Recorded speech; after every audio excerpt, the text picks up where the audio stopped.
मैंने बिहार की ये तस्वीर इसलिए दिखाई क्योंकि इन लोगों को कह दिया गया शहजाद जी कि 30 दिन के अंदर आपको गांव खाली करना है, अल्टीमेटम दे दिया गया और फिर वो कुछ कर नहीं पा रहे थे क्योंकि वक्त ने कहा हमारे पास तो इसकी प्रॉपर्टी के कागजात है 1959 के, इन लोगों के पास रिसेंट कागजात थे, वो कुछ कर नहीं पा रहे थे, उनको कहा गया कि आप वक्फ ट्राइब्यूनल में जाइए। अब गांव के लोगों को पता नहीं क्या करना है।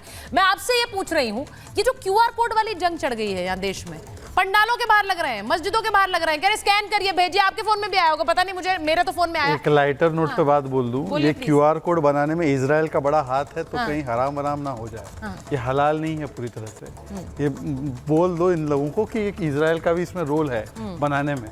अच्छा, ये क्यूआर कोड की लड़ाई नहीं है, ये लड़ाई दरअसल अगर यूनिफॉर्म सिविल कोड आ जाए, सबके लिए यूनिफॉर्मिटी होनी चाहिए भाई। देखिए अभी कितना अच्छे तरीके से विष्णु जी ने समझाया। विष्णु जी ने बताया क्या ऐसी ताकत पारसियों के पास है, क्रिश्चियन के पास है, हिंदू के पास है, नहीं मेरे पास ही होनी चाहिए कि मैं जिस संपत्ति को चाहूँ उसको डिक्लेयर कर लूँ कि ये मेरी संपत्ति, फिर आप लड़ने के लिए वक्फ ट्राइब्यूनल जाओ। अच्छा, दूसरी बात, आपको पता है वक्फ के पास जमीन कितनी है? 9 लाख एकड़। 9 लाख एकड़ मतलब पता है कितना?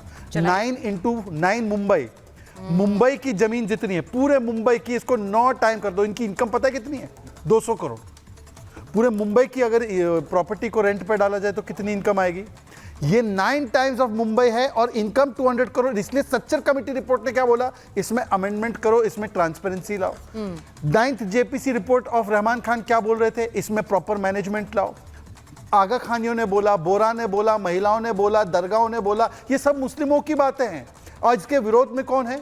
Land grabber. इसके विरोध में कौन है? करप्ट। इसके साथ कौन है? बेवा। इसके साथ कौन है? अनाथ। इसके साथ कौन है? यतीम। तो ये लड़ाई दरअसल पता है क्या है कि मेरे पास धार्मिक डिस्काउंट होना चाहिए कि मैं जितना चाहूं लैंड ग्रैबिंग करूं, वर्सेस जो गरीब मुसलमान जिनको कभी भी इसका हक नहीं मिलता। और पिछली बार भी मैंने कहा था, इससे पहले हमारे भाई मुमताज जी साहब one of the biggest journalist रहे मुस्लिम अखबारों में, इनकलाब सबसे बड़ा अखबार, one of the biggest journalist रहे। इनके इतने आर्टिकल है वक्फ के ऊपर अमेंडमेंट करने के, इनके खुद के स्वतः इन्होंने लिखे, और इन्होंने मुझे इनकलाब में मौका दिया था आर्टिकल लिखने का, क्योंकि उस समय पर तो कांग्रेस किस प्रकार से बॉयकॉट करती थी मेरा, तो ये मौका देते थे। इनसे पूछे कि वक्फ में आप जेपीसी गए?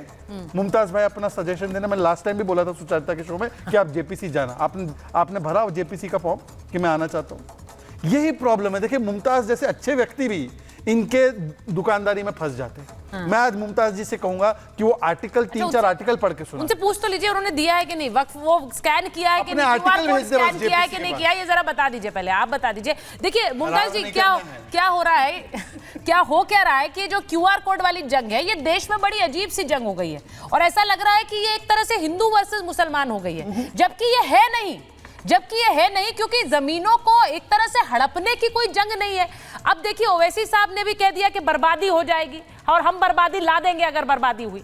अब यहाँ पर जिस तरह के बयान दिए जा रहे हैं मुमताज साहब, वो बड़े डराने वाले हैं। अब क्यूआर कोड जाके जो कतारें लग रही हैं, वो ऐसा लग रहा है कि अगर ये क्यूआर कोड स्कैन नहीं किया हमने तो ऐसा लग रहा है पता नहीं हम पर कौन सी विपदा आ जाएगी। देखिए सुचारिता जी, सबसे पहले तो हम लोगों को एक दूसरे को मुबारकबाद देनी चाहिए कि हमारा भारत डिजिटल हो गया, और अब हमारी लड़ाई डिजिटल पर आ गई थी, तो अच्छी बात है कि डिजिटल का इस्तेमाल हो रहा है, नंबर एक बात। दूसरी बात, जो ये किसकी बदौलत शहजाद पूनावाला साहब कह रहे हैं, वाकई ये डिजिटल इंडिया का क्रेडिट तो दीजिए। पहले बहुत सच बोलते थे और हक की लड़ाई लड़ते थे। अब मुझे नहीं पता कि कैसी लड़ाई लड़ रहे हैं, तो ये लड़ते थे, ये बिल्कुल सही बात है। आज मैं इनसे एक सवाल करना चाहता हूँ, ये क्लियर कर दें आज इस डिबेट में कि ये जो बिल आया है, ये वक्फ बोर्ड को जो पावर मिली है जैसा कहा जा रहा है, उसको कम करने के लिए है, उसको कमजोर करने के लिए है, या जो गरीब मुसलमान हैं उनको वक्फ बोर्ड से फायदा पहुंचाने के लिए, ये किस लिए है, ये है क्या? क्योंकि बड़ा कंफ्यूजन है। एक तरफ अभी देखिए, आपने विष्णु जी को सुना कि उन्होंने क्या कहा कि साहब हर जगह ये हड़पे जा रहे हैं, लिए जा रहे हैं। और खुद शहजाद पूनावाला साहब ने कहा कि जितनी मुंबई का एरिया है, 9 बार ये, मतलब इतना बड़ा हवा, इतना मतलब बड़ा अजीब सा लगता है जब ये इस तरीके की बातें ये लोग करते हैं, लेकिन फायदा कह रहे हैं कुछ नहीं है। तो क्या ये वो जो 9 बार मुंबई वक्फ है, तो क्या ये उसको महफूज करने के लिए बिल ला रहे हैं, या इतना क्यों है इस पे कब्जा कर लिया जाए, इसके लिए ये बिल ला रहे हैं? ये क्लियर होना जरूरी है। देखिए, मैं एक चीज बोलूं मुमताज जी, मैं शहजाद जी जवाब देना चाह रहे हैं, अजीज खान साहब के पास भी जाऊंगी, दानिश कुरैशी साहब भी जुड़े हैं। मैं एक चीज बड़ा क्लियरली बताना चाहती हूँ। आज जब ये वक्फ पर बात हो रही थी कि आज इस टॉपिक पर शो करना है, तो एक चर्चा में एक बात हुई, अतिकुर रहमान साहब भी जुड़ गए। तो मैं एक चीज कहना चाह रही हूँ कि उसमें चर्चा ये अजीज खान साहब हुई कि इतनी जमीन है वक्फ पर, तो क्यों नहीं छोटा छोटा टुकड़ा गरीब मुसलमानों को बांट देता है वक्फ? ऐसा करने के बारे में क्यों नहीं सोचा कभी? नहीं, मैं आपसे पूछा, आप मुस्कुरा रहे हैं अजीज खान साहब, लेकिन ये फैक्ट है। लोगों ने, हम चर्चा कर रहे थे और मेरे प्रोड्यूसर साहब ने ये बात बोली, उन्होंने कहा कि क्यों नहीं दे देता है, क्योंकि इससे कम से कम भला हो जाता। 200-300 लोग मैनेज कर रहे हैं इतनी बड़ी जमीन, जिसका मैं अभी दिखा भी रही हूं, दिल्ली जैसे 3 आ जाए, मुंबई अभी शहजाद जी ने बताया कितने समा जाए, उतनी जमीन है। और वैसे गरीबी देख लीजिए मुसलमानों में कितनी। अजीज खान साहब, ये तो अच्छी चीज है, नेताओं को बोलना चाहिए, करिए। देखिए, मैं सुचेता जी थोड़ा सा स्पष्ट करना चाहूंगा। आपको भी क्यूआर कोड आ गया क्या फोन में? देखिए, अभी मैं सुन रहा था, देख रहे हैं हम। वाकई में नहीं क्यूआर कोड मुझे भी आया है, और आपके पास भी आया होगा, आप भी वोट करें। आप सुनिए मेरी बात। बोलिए। शहजाद अभी किस तरह बता रहे थे कि साहब 9 लाख एकड़ जमीन है वक्फ के पास, और आपने भी कहा और अच्छा भी लगा कि इतना पैसा अगर उससे कमा करके मुसलमानों में बांट दिया जाता तो लोग अमीर हो जाते। सही बात है, मैं कह रहा हूं, ठीक कह रहे हैं वो। शायद उनको ये पता नहीं है कि उस जमीन में, अरे सुनिए ना, उस जमीन में कब्रिस्तान है, उसमें इनको शायद पता होगा मदरसा बना हुआ है, मस्जिदें हैं, खानकाह है, देखने में तमाम जमीन है, लेकिन एक्चुअल में वो जमीन क्या है शायद इनको पता नहीं। कब्रिस्तान से कौन सा इनकम लेना चाहते हैं आप? मस्जिदों से कौन सा इनकम लेना चाहते हैं? खानकाहों से कौन सा इनकम लेना चाहते हैं? मैं जानना चाहता हूं।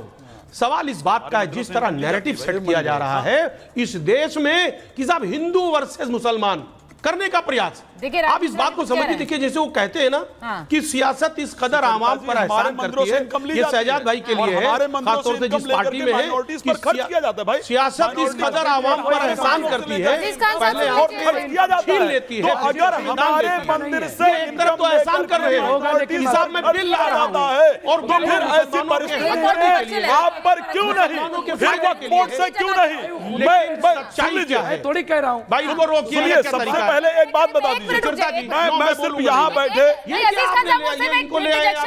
मैं एक बात पूछना चाहता हूँ, मैं एक बात पूछ रहा हूँ। जितनी भी धार्मिक संस्थाएं हैं, चाहे वो सिख धार्मिक संस्थाओं को लेकर के बात की जाए, चाहे हिंदू धार्मिक संस्थाओं को लेकर के बात की जाए, कि चाहे हमारी हिंदू धार्मिक संस्थाएं, सिख धार्मिक संस्थाएं, जैन धार्मिक संस्थाएं, अगर इन धार्मिक संस्थाओं को बात किया जाए तो आपको भंडारा बांटते रोड पर नजर आएंगे, आपको इलाज कराते हुए नजर आएंगे, ठीक है, आपको लंगर करते हुए, इलाज कराते हुए सारी चीजें नजर आएंगे। कितने वक्फ बोर्ड पर, मैं पूछ रहा हूँ, कितने वक्फ बोर्ड के भंडारे देखे गए?